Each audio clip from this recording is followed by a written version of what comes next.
বাংলাদেশে দুটি নির্বাচন হয়েছিল আওয়ামী লীগকে বাদ দিয়ে। প্রথমটি 1988 সালে হোসেন মোহাম্মদ এরশাদের নেতৃত্বে, তিনি টিকেছিলেন 1.5 বছর।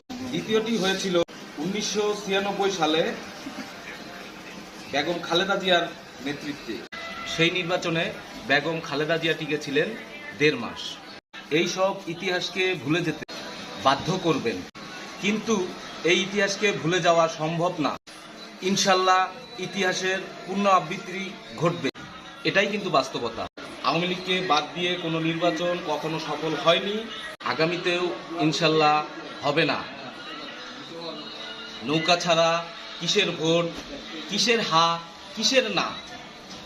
আমার পরিবার, আমার শুভাকাঙ্ক্ষীরা ইনশাল্লাহ বিশ্বাস রেখে বলছি, কখনোই ভোট দিতেই যাবে না। জয় বাংলা, জয় বঙ্গবন্ধু।